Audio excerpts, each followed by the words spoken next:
Kemi edhe 3 histori, Jona, në vazhdim. Kemi historinë e Angelës, që bie prej një pseudoterapiste, nga ato të cilat flasin nëpër TikTok edhe në Instagram, edhe njerëzit i pëlqejnë, se thonë gjëra citime të gjërave që lexojnë, dhe pas ca kohësh ato marrin përsipër pas një lloj licence që të kalojnë në një nivel tjetër dhe të marrin para për këto shërbimet e motivimit që bëjnë dhe që janë shtuar shumë jo vetëm në Shqipëri, por është një fenomen botror. Më pas kemi dhe historinë e Anjezës, që kjo është një histori shumë interesante dhe u ka ndodhur shumë njerëzve, që bie pre e mashtrimi financiar nga një njerëz që ajo donte, pra që në fund e rropi në një lloj mënyre. Është goxha histori që të lë pa mend, domethënë, se sa shumë është futur, siç thash, në grop ajo për dashurinë. Dhe më pas kemi një djalë që do vinë në studio, i cili do pranoj që edhe vetë ka mashtruar. Dhe janë këto mashtrimet e fundit, mashtrimet e internetit. Që janë mashtrime, për momentin njoh një gocë, që në fakt është gocë shumë e mirë, por për momentin është pak në burg, jashtë. Pak në burg jashtë, për mashtrime të llojit forexa, diçka e tillë. Kështu që edhe aty njerëzit ja u gjen pikën e dobët dhe më të aftit bëjnë shumë lek, por kur thuhet më të aftit, do thotë që gjithë fabula që është shitur atyre njerëzve të shkret për të futur lek në bursë apo kudo, është dëmtuese shumë e madhe. Pra dëmton një njeri. Angela? Përshëndetje. Përshëndetje. Angela, ti ke rënë pre e një pseudoterapiste. Po.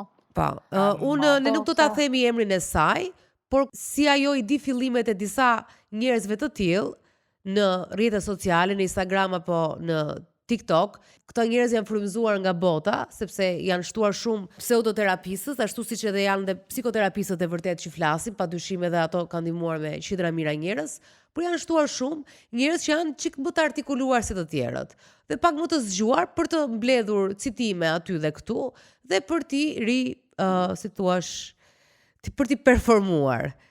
Për t'u rithënë njerëzve, dhe njerëzit un kam parë dhe vetë, ndjej dhe vetë që janë shumë të gatshëm dhe shpesh shumë të ndjeshëm, shumë të dobët për të besuar gjithçka. Dhe kjo është historia jote, Angela. Më thuaj pak më shumë, si u mashtrove ti? Vajzën e fjalë ka disa vite që e njoh, këtu e pothuajse 5 vite po bën. Gjithçka nisi nga Instagramit, të cilën siç e the ti, asaj kohë kishin dalë shumë mentorë të tillë, gra dhe burra. Pavarësisht këtyre, unë u lidha shumë me këtë vajzën. Filloj me disa grupe të vogla që kjo bënte, meditimesh, teknika FT, që ishin grupe private, të cilat ti paguaje për ato. Çfarë ishte kjo teknika? Është teknikë në fakt e cila është për çlirimin e emocioneve. FT. FT, po. Ti thjesht prek disa pika dhe supozohet që ashtu bëhet çlirimi i emocioneve sipas këtyre. Por teksa nuk mbeti me kaq, unë fillova dhe seansa private me këtë. Edhe arsyeja që unë fillova seansa ishte sepse asaj kohe isha në një marrëdhënie, le të themi, problematike. Edhe jo shumë të ndeshme. Edhe doja shumë që të gjeja një zgjidhje, edhe të zhvillohesha edhe vetë si person, për veten time, për ish-partnerin që kisha. Edhe mendova se vajza do më ndihmonte. Kështu që unë nisa seansat kundër një pagese e cila ishte çdo muaj. Kushti i vetëm ishte që ti do bëje se s'bën 3 muaj, sepse sipas saj një muaj nuk ishte mjaftueshëm, sepse ne bënim diku te një herë në javë, pra 4 herë në muaj. Sa pagoje në seancë? Kot kuriozitet. Ishte diku te 300 sa euro në muaj, pra ishte gati 100 euro seanca. Por tek kësaj është shumë përqeshur sepse i kisha aq shumë besim se që çdo gjë që ai thonte, unë e merrja për të më qenë përbaz, nuk e veja fare ndryshim. Edhe çfarë ndodhi? Asaj kohe unë jetoj edhe me ish-partnerin tim, domosdoshmërisht kjo ndikonte edhe drejt për drejt te lidhja jonë. Ajo që unë prisja ishte gjeja disi një zgjidhje nëpërmjet këtyre seancave, por vetëm zgjidhje nuk gjeta, veç se e shkatroi dhe më shumë situatën. Shkova në një gjendje shumë të rëndë emocionale, shumë keq. Ishte shumë jo profesionale në atë që bënte, sepse në vend që të udhëzoj edhe ta gjesh ti zgjidhjen për veten tënde, çfarë është më e mirë për ty, ajo thjesht ma jepte zgjidhjen direkt. Ti duhet ndahesh me atë sepse ai është manipulator. Ti duhet ndahesh me atë sepse ai është narcist. Ti duhet ndahesh me atë sepse ai është toksik. Kosa tash po përfytyroj, se edhe unë kam qenë terapist. ta jepte në një formë kështu ta shpjegonte, të jepte argumente apo të fliste kështu si shoqe, që ndau me ato Selena. Si shoqe, pikërisht kjo. Po. Pra nuk ishte një marrëdhënie më profesionale, po kalonte është sikur të më thonte ato gjëra që do I thoshte vetes vet. Pra pasiguri që ai kishte në lidhje që ka pasur, apo sikur të më jepte të këshilla që ai do donte t'i dëgjonte asaj kohe për vetën e vet. Pra ishte një farë mënyre këtë e mora vesh më pas, sigurisht, sepse po të ishe vetëdijshme asaj kohe nuk do të kishe shkuar në këtë lloj grade, por ishte pikërisht në këtë formë që po ta tregoj. Ma thonte, domethënë atë zgjidhjen direkt. Ti do të bësh këtë, ti duhet të largohesh nga ai shtëpi. Ti nuk ke pse jeton me atë, ti nuk ke pse jeton me këtij. Ishin aq shumë gjëra, saqë edhe ishte dashurinë, të cilin atëherë nuk e besoja, sepse ai më thonte, ajo thjesht po të mban për parat, po ti duhet ta kuptosh, unë nuk jam kështu. Por thoja, po ti okay, se ti do mbrosh veten tënde, sigurisht do flasësh në këtë lloj mënyre, edhe s'don që tjetri të nxjerrë keq. Por ja që kishte pasur shumë të drejtë, edhe unë këtë e kuptova me një rast të dytë. Pasi unë sigurisht e largova nga ishi dashuri në undam, unë e largova dhe shkova në Gjermani. Kisha komo kontakt me të, më kisha shkruar si ndihesh, si je, çfarë bën, ato të filloj me komo seancat, I thash jo nuk kam më në atë gjendje sa të filloj me seancat. Pasi u ktheva sërish nga Gjermania, më tha, ti tani që ke kaluar e shko atje, je shëruar, ke bërë këtë, ke bërë ato lek harxoj, shko diku me pushime, bëj qefin tënd. Kjo tani kishe pasur hallin që të shkonte me pushime për vete, por me lekët e dikujt tjetër. Ti duhet shkosh me pushime qetëso, po më merr dhe mua. Po. Po, pikërisht. Miona, rriti. Prit tani. Po. Dhe ku e çove terapistën me pushime? Nuk shkuam, si përfundim kur.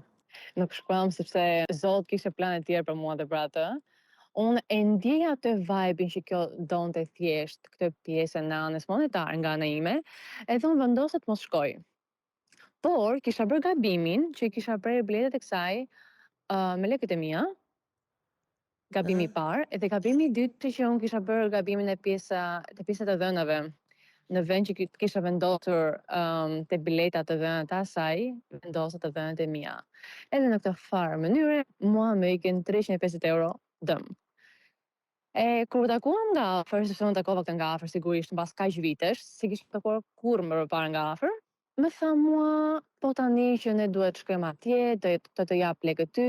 Kur shikon këtë, sepse ajo e kapi këtë gabim me të dhënat, më tha mua, ua, po ti ishin më ofendoj, ishin prezente dy shoqet e mia, edhe më tha, po ti si e budallaqe, si bën kështu, po ti je torolake, pas ke turp fare, si mund ta bësh këtë lloj gjëje?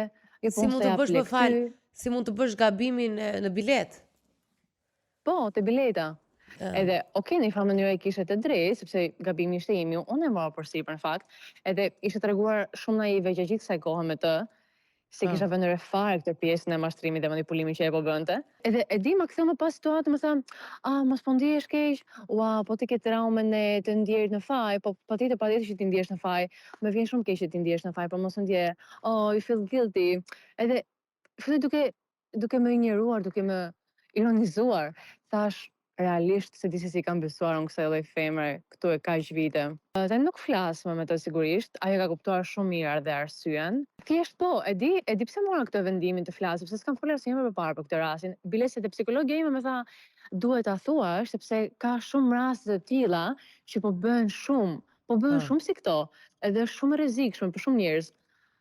Edhe thash, po do e ndaj këtë pjesë sepse realisht mbase shumë persone që janë në mendërimat mund të vetë dirëson dhe ti ta pyesin veten prit pak. A realisht po shikoj zhvillim mund të vetë me këtë person apo thjesht po më merr këto lekë dhe unë nuk po bëj asnjë lloj gjëje apo thjesht meditim edhe FT dhe këto broçkolla të cilat nuk sillin asnjë lloj zhvillimi te ti. Është psikologe apo është mentore? Se ka një diferencë. Asaj kohë që ne bënim seancat, ajo studionte për psikologji, por nuk është si kishte, domethënë nuk është si ishte pjesë. Ka një rregull, domethënë ka një mori rregullash burokratike për të shkuar deri tek të qenit psikolog I licencuar. Për më tepër psikoterapist, që është një tjetër hallk tjetër që duhet ndiqet specializime më të. Unë dyshoj që ajo është për psikologji një herë. Mund t'i dhe ëndra saj. Se mentorët marrin një drejtim. sepse unë vetë si person jam shumë e dhënë pas psikologjisë dhe unë dua vetë të studioj. Edhe kur ja thash atë më tha, po ti s'është nevojë të bësh shkollë për psikologji, shko futet ty 1, 2, 3 mentorime, bëj disa kurse dhe je shumë mirë në rregull, ndërsa ju vetë sot kësaj dite po e bën vetë shkollën për psikologji. Pra nuk është psikologe, jo. Ajo ka një të drejtë. Është e tmerrshme, po është e drejtë. Sepse realisht njerëzit tash online, kjo është bërë, është shitandej. Unë nuk e harroj kur, kam bërë një pyetje përgjigje. Ka qenë pandemia, u do pastroja shtëpi, por unë e urrej pastrimin e shtëpisë shumë. Edhe thash dua të pastroj dhe të bëj diçka tjetër, se ç'modem ashtu duke u pastruar. Dhe bëra një pyetje përgjigje dhe isha shumë spirituale atë ditë, për të shkëputur nga putë e shtëpisë. Dhe e kapa veten në DM, mënyra se si mua më shkruanin njerëzit, që doni një përgjigje nga mua. Në rast se unë do kisha një tru tjetër, thash, këta mund t'i kesh trajtosh, po të duash. Në qoftë se unë do merja atë moment e saroj kur, atë ditë, me ato pyetje përgjigje të mia, që unë po jepja si këshilluese, nuk e di, se unë kam çfarë problem me këtë pjesën e jap këshillim, pastaj jam me humor se unë kush jam unë, që të këshilloj. Por unë atë ditë bë punë edhe thjesht për të shkëputur, po e shijoja, po thash Dalina, kjo është e rrezikshme, po ta shijosh shumë. Se nuk është shumë e vështirë ta bësh. Po të kesh artikuluar, po të kesh punuar një çështje që të njohin njerëzit, kesh ca follower sa më shumë. Është e frikshme se sa njerëz janë të prirur të besojnë dhe të dëgjojnë. Dhe po ta marrësh pastaj si profesion, ta ku merr lekët. Sa është seanca me psikologen? Sa kushton një normale? Zakonisht 40-50. 40-50. Ti ke paguar, Angela, 100 euro seanca. Po, unë momentalisht paguaj psikologën time shumë më pak se sa ajo. Edhe, dhe me thonë, që vitin e kaluar që nga filluar seancët me psikologën që ka momentalisht, ajo më ka vënë në pak të gjë. Edhe unë nuk e dija që kjo dhe me thonë mund të ishte një lloj manipulimi. Imagjino të se neve isha asaj kohe edhe se kuptoja toja kjo po më thot për të mirën time. Ndërkohë që kjo kishte intereset e veta personale. Ose më po i ke dhënë një rrog minimale çdo muaj asaj, 400 ti edhe ca të tjerë. Një këshill për publikun që psikologët në Shqipëri duhet, ose njerëzit që kërkojnë psikolog, duhet të referohen një database që është publik. Urdhër psikologut, shkojnë aty, tek kategoria të licencuarit, mund të shikojnë emrat të gjithë psikologëve që kanë licencë aktive. Dhe aty mund të gjejnë, për më shumë siguri, le themi, burokratike ose ligjore. Por patjetër, kjo nuk do thotë që edhe vetë psikologët me licencë mund mos dalin jashtë. Ka dhe abuzime sa tyre? Si çdo kategori tjetër e profesioneve. Ajo është vetë si mentore, dhe mentor pra është diçka e re që ka. Tu kemi bëjmë një rast komplet tjetër, nuk kemi fare psikolog, kemi mentor ose njerëz që pretendojnë të jenë në një fuqi të trajtimi të diçkaje, përmendë një lloj teknike që ajo aplikonte dhe nuk e di nëse e ka marrë atë trajnimin për atë teknikën që aplikon tek persona që ndjek, por ju tha që ka një ndikim të jashtëzakonshëm tek njerëzit. Unë për vendimin nuk është se pash asnjë lloj zhvillimi, sepse unë supozohet kur ta kem rezervuar seancën 1 me 1, nuk do të bëj meditim së bashku, 1 orë. Pra, 1 orë meditim të paguajnë ty 100 euro për thjesht bërë një meditim, të cilën mund ta bëj vetë, një kështu guide meditation, në YouTube apo me dikë ku diun, shumë kollaj. Edhe kjo pjesë e FT-s. Pra, ishte disi dyshuese, por thash mbase kjo është mënyra se si unë duhet ta bëj, që të zhvillohem në një farë mënyrë. Angela, në çfarë viti ka ndodhur kjo? Ka ndodhur para 3 vitesh. Para 3 vitesh. Pra, Angela, sa vjeç është kjo zonja? 30, por kam 30 për të parë. Se pak më herët Dalina që të kanë shkruar shumë njerëz, kërkojnë një këshill ose një orientim nga ty. Kjo vjen edhe nga vazhdimisht, po ajo ditë ka qenë një ditë që thashë nëse unë do mbik të truri, skiç në atë moment, do ta përdorja shumë. Dhe thoja unë do shkoj drejt kësaj rruge. Do merrem me këtë. Po të isha njëri tjetër, edhe mund të merresh, edhe mund të gënjesh shumë njerëz. Sepse njerëzit në nevojë kanë të rëndësishme të kenë një shpresë. Edhe ndoshta kontaktin e parë që gjejnë, për të shkarkuar, për të marrë përgjigje, jo gjithmonë kanë nevojë për këshilla, këtë duhet ta themi, duan ta përdorin. Do ta përdorin siç ka ndodhur dhe me Angelën, në momentin e saj vulnerable që ka qenë në lidhje me partnerin, ka parë këtë vajzën, i ka pëlqyer diçka, ka tërhequr ndonjë moment që e ka regjistruar si moment shprese dhe e ka ndjekur pa filtruar. Ai është gjithmonë i gatshëm në fakt për të dhënë këshilla dhe për të ndihmuar në çfarëdo situate. Çështja është që terapia nuk është këshill, edhe nuk janë këto variante që ne duhet t'u japim, siç e the edhe vet, se ke kuptuar tashmë ndryshimin mes terapisë së vërtetë dhe një seance që bëhet me persona që nuk kanë specializim, nuk është vetëm këshill. Ka shumë njerëz që vinë edhe sot në seancë me idenë që të marrin këshilla. Dhe është një proces tjetër që neve duhet të ndërtojmë, të edukojmë se si është pjesa e terapisë, që fillohet një herë me marrëdhënien e besimit. Dhe marrëdhënia e besimit është ajo që do bëjë ndryshimin. Pastaj, gjëja tjetër e rëndësishme është të hulumtojmë tek çfarë po ndodh. Sa më shumë ne dimë se çfarë ka ndodhur, aq më e pakët është koha e trajtimit. Kjo është edhe një tjetër qasje në terapi, që shumë njerëz e neglizhojnë. Sa më shumë kohë ti kalon tek thellimi i shkakut, më e pakët është koha e trajtimit. Pra janë qaste terapeutike që bazohen në gjëra të ndryshme dhe kjo është njëra prej tyre. Por nuk është marrja e këshillave të gatshme që unë të udhëzoj dhe sepse shikojmë në pozicion shumë superior ndaj personit tjetër. Që terapia është juve të gjithëve që shkoni i paguani 100 euro për këshilla dhe në atë moment ja ashtu e mendove dhe mund ta mendojnë edhe shumë njerëz të tjerë, nuk kjo pjesa që po e diskutojmë neve se si ne mashtrohemi ka gjëra më të thella se sa për të vënë ty në një cep dhe për të thënë që si s'ke turp gjitha e gocë e hanga ajo, sepse në atë moment kështu ke menduar të ka trigger diçka, të ka ngacmuar diçka. Por do të them diçka shumë interesante, Angela, ChatGPT-ja, që unë e përmend. Në rast se do këshilla dhe jo terapi profesioniste, unë i bëra një pyetje tani dhe shiko ç'a bëjnë me mentorët. Duke folur tani, që po fliste Jona me ty. I thash jam shumë e mërzitur, ai nuk më merr në telefon. Ma ka lënë sin çfarë të bëj. Dhe thot, Dalina më vjen shumë keq që ndihesh kështu. Kur dikush që e do ose vlerëson nuk të përgjigjet, sidomos kur e di që ka parë mesazhin, ndjesia e lënies pas dore shpuese. Por këtu ke disa zgjedhje të fuqishme ç'a mund të bësh. Dhe thot ndalo dhe reflekto, mos je ndjek, mos e lyp, ktheje fokusin nga ai tek ti. Pra këto mentor të palicencuar bëjnë këtë gjën, që tani mund ta bëj ChatGPT-ja shumë mirë. Në rast se në një moment do një këshill, realisht me 15 euro un kam një ChatGPT 4o, që është pak më pro, paguaj një ekstra dhe bëje. Dhe ja ku e ka nxjerr. Dhe të heqin këto nga tregu që janë pafund, dalin kudo dhe citojnë gjëra që mund të zgjidhen shumë kollaj me ChatGPT-n.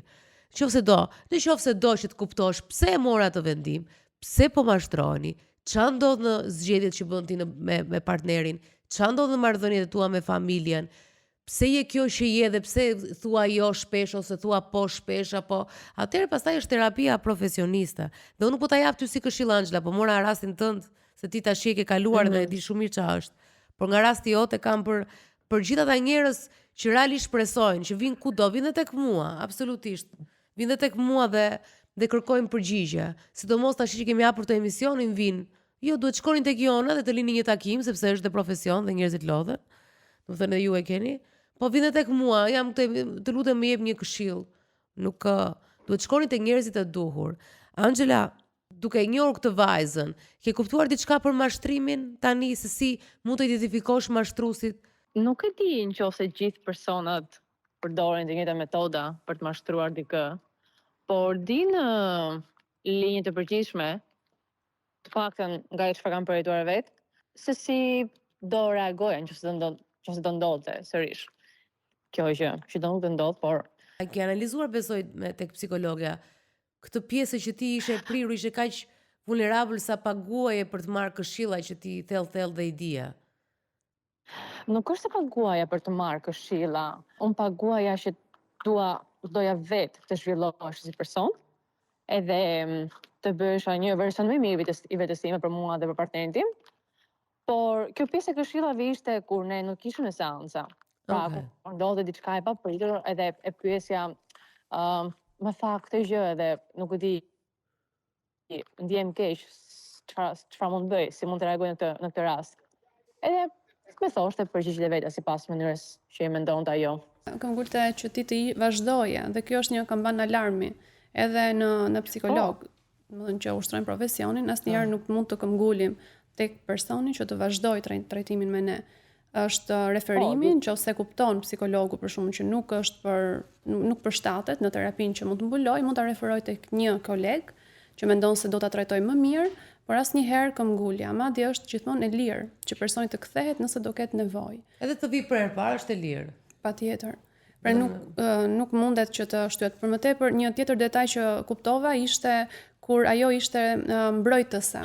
Pra nuk vendos në pozitën të kuptonte, por mbrojti veten përballë atij momentit të biletës. Pra si bëre kështu, ose ka pas ndoshta edhe episode të tjera, edhe kjo është një element tjetër që duhet të kemi kujdes për diferencuar kur është një profesionist e kur është dikush që është interesuar vetëm për pjesën monetare. Pra psikologu duhet të ketë punuar të paktën mendjesitë e veta, mendoj, për të mos qenë absolutisht në pozitë mbrojtëse, kur një person që punon i thot diçka. Po ndihesha detyruar në një farë mënyre për të vazhduar seancat me të, sepse ishte kjo metode që e përdorte për 3 muaj rresht me radhë. Edhe unë këtë e bëra për 6 muaj. Për 6 muaj? Për 6 apo 9 muaj. Po, diçka e tillë. Okej, çdo rast ndryshon, pasi edhe nevojat e personave që kërkojnë ndrim ndryshojnë, por kozgjatja në terapi, të paktën nuk mendoj, nuk kemi në kohën e Freudit që terapia zgjaste me vite, sot nevojat kanë ndryshuar dhe terapitë janë përshtatur, por nëse ti shkon me një qëllim të paracaktuar dhe nuk ka ndryshim në 3 muajt e parë, normalisht diçka nuk po shkon. Jo, unë e shikoj tani që kam momentalisht një psikologë tjetër, unë shikoj shumë ndryshim të vetja. Ka sidomos momenti që bëj hapa mbrapa, ka momenti që bëj hapa para. Është mes normale, besoj, se nuk pritet janë pritshmëri jo realiste bësh gjithmonë zhvillim, por unë e shikoj shumë në diferencën mes tyre. Sepse ke besim, ke ajo është një sistem besimi që ti beson asaj. Po, absolutisht shumë. Ka një zonë, falenderoj shumë për historinë dhe faleminderit që na hape syt dhe me këtë rast dhe ne mundësinë që të hapim pak syt edhe për të gjithë ata që faleminderit juve. Shkojnë kudo, mund ta ndajnë historinë anonime, nuk ka problem të marrin këshilla, por në rast se duan të shkojnë më tej dhe të ndiqen dhe të paguajnë për më tepër, duhet realisht ta shohin mirë këtë situatë dhe të edukohen pak para se të... Çështja e vetme që unë kam merak është përgjithësimi, që njerëzit mendojnë se të gjithë më pas funksionojnë në njëjtën formë. Pra, ato që kanë ato dyshimet e vogla, fillojnë të përgjithësojnë me një rast që u tregohet. Por duhet të kuptojmë një gjë, që një eksperiencë me një psikolog nuk do thotë që një eksperiencë e keqe, nuk do thotë që është psikolog i keq. Pasi secili ka ato nga ne ka nevojë të ndryshme, ka qaset të ndryshme, dikë preferon një stil të caktuar terapie, kështu që edhe kjo përgjithësimit nuk ndihmon në tek njerëzit, patjetër. Por në këtë rast nuk kishim të bënim absolutisht me psikolog. Megjithatë mendoj që njerëz që domethënë që kanë në dorë të fshetat e tua, që kanë në dorë mendimet e tua, janë për burg në rast se i keq përdorin ato. Patjetër. Absolutisht, dhe nëse ka raste të tilla, sërish duhet të shkohet tek urdhri psikologut për ankesë.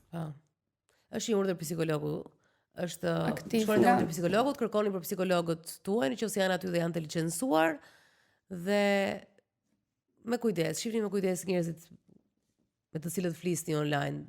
Janë bërë shumë, siç ju thash ChatGPT-ja direkt e përgjigjen edhe mund ta lexosh aty, nuk e nevojë fare tani. Kështu që e lexon edhe del online, vë videon para dhe e thua, është gjë më e thjeshtë në botë. Por në fund është një çështje besimi. Megjithatë ne gjithmonë në këtë histori, tani jemi në një histori tjetër që hym në një romans. Pastaj është të filmave. Po në çdo lidhje, edhe në lidhje me psikologen, është pyetja pse jemi kaq të prirur të mashtrohemi ne, ishte e pyetja që bëra në fillim. E çuditshme si jemi prirur të mashtrohemi dhe ky mashtrimi nuk zgjat 3 ditë e thua ua ti më mashtrove. Nuk është nga ato gënjeshtrat që sepse truri ndërton mekanizmat e vet, edhe normalisht aty gjen një lloj përshtatje me ato çfarë unë kam nevojë dhe çfarë ti më ofron dhe në këtë mënyrë ndërtoj nevojën time që e marr të tillë nga ty, pra marr shpëtimin tek ty. Dhe duke mos e ndaluar ose duke mos qenë i vetëdijshëm, ka natyrën që të vazhdoj kjo gjendje për shumë kohë dhe është e vështirë të bëhet distanca më pas, ku fillon realiteti dhe ku fillon mashtrimi. Sa më kohë të kalojmë në të.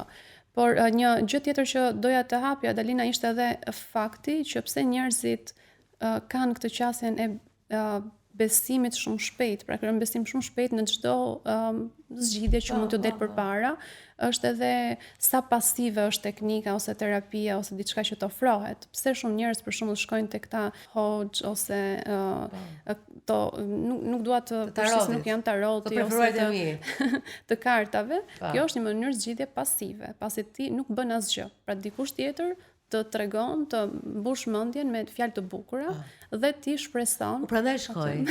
U shkoj gjithmonë. Mund të kesh nevojë për një formë pasive. Mbaroj për tarotën. Dhe në botë ka më shumë njerëz që marrin ilaçe se sa ato që ndjekin terapi. Pse? Sepse ilaçi është pasiv. Ti thjesht e merr. Dhe duhet të bëj magjin brenda trurit tënd që ti të fillosh të ndihesh mirë. Por nuk është një zgjidhje e di. Unë për shembull shkoj te taroti dhe nuk e pyes asnjëherë për familjen. Njerë ka dalë, mos po shkojmë te kjo gjëja, se çfarë beson ti dhe unë. Por e pyes për punën dhe dua të dëgjoj atë gjë që unë i di, mi thot. Edhe më gëzon. Kaq. Edhe dal mirë. Dhe është e çuditshme sepse tash për shembull u bë kohë gjatë që unë kam lënë dy takime me atë që lexoj unë dhe nuk ja them me emrin se më çmenët, se fillojnë direkt. Dhe kam lënë takime dhe nuk kam shkuar. Dhe është një shenjë mirë, unë e du shumë.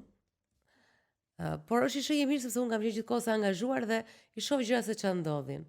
Domethënë, kur kam një ankth, kështu shumë të madh, që them dua ta shoha, a do jetë mirë. Por unë e di. Pra je prandaj dhe më eci letra them. Po ka njerëz. Kam një teori që të ecin letra sepse ti do që të eci, se kalon energjia dhe ti je prirur që ta ashtu. Ka njerëz që shkojnë edhe ka njerëz që nuk i ndihmon. Sepse na vjen për shembull njerëz që janë me vite që ndiqen nga të tilla praktika, ndiqen nga fallxorja. Po, dhe nuk kanë marrë asnjëherë trajtim, sepse shqetësimi kthehet, ka natyrën e kthimit, nëse nuk trajtohet. Po pse çfarë kërkojnë nga fallxorët? Jo fallxorët, po kam dëgjuar rastet që shkojnë tek këto njerëz fetar dhe mendojnë se për shembull depresioni është magji, ankthi është magji, edhe ti duhet të riformatosh edhe një herë të gjitha mendimet cilat ti ka. Jo. Jo më u them kështu tarot, çfarë do ndodhi me punën, ma shif çik këtë, parashikimet. Po kjo këtu, do njëherë del kujdes me këtë njeriu aty. Sa gjëra dalin, sa gjëra s'dalin. Por edhe unë kam qejf të mashtrohem ndonjëherë. Nuk them që për shembull s'dolen dhe nuk shkoj prapë tek ajo, apo tek tjetra, jo. Pra kemi nevojë të mashtrohemi. Të gjithë kemi nevojë të mashtrohemi një çik, po nga pak. Edhe unë jam me fat, u mashtrohem kollaj. Unë jam thjesht me fat. Sepse unë nuk e besoj që njerëzit nuk i kanë ca gjëra. Ndoshta jam rritur pak naive kështu në botën time. Edhe ndoshta dhe Amerika më bëri pak dëm me këtë naivitetin, por nuk e besoj. Kur thotë ai tjetër për shembull, unë kam tash çik më, po më ka pëlqyer kjo pjesa që s'kam qenë shumë skeptike kështu. Si po shqiptarët rrotullme të tërë nuk e hanin kaq kollaj, kurse unë kam qenë më e prirur. Thjesht më ka shpëtuar Zoti me fati. Se po thotë për shembull kam jatë, kam marrë me hapi arsyetimet, po më e ka, ku di unë tash do merrem shumë atë. Pra nuk kam atë prirjen që të merrem shumë me historinë aty si ka jatin. Pse ka kështu? Dhe ndoshta aty fillon edhe bëjmë të zgjuar këta të tjerët që më të zgjuar se mua. Unë se mendoj fare, me kem punë madhe. Ke 4 fenersh, nuk e di pse është kaq e madhe kjo gjëja për ty, siç ishte ajo vajza që mashtronte, që thoshte bua ka 4 fenersh, ndërkohë një miku im që ishte aty tha Dalina shifja këmbët asaj herë, pastaj shifja është milionere. Po pse do t'ja shifja unë këmbën ndonjëherë asaj? Kurse ai direkt i pa këmbët. Po shife çka kpucesh ka, shife çka gishtash ka. Thosh mu tash kjo është milioner, është rrit me miliona. Shifja tha dialektin, ç'a dialekti ka. Kuptoni fut në kurse unë nuk kisha nerva, nuk merrem. Në rast se më intereson një njerëz do merrem shumë atë. Ndryshe nuk s'më duket gjë interesante dhe kështu unë thjesht më shpëton, thash më shpëton dhe Zoti. Por që ka plot, ka pafund.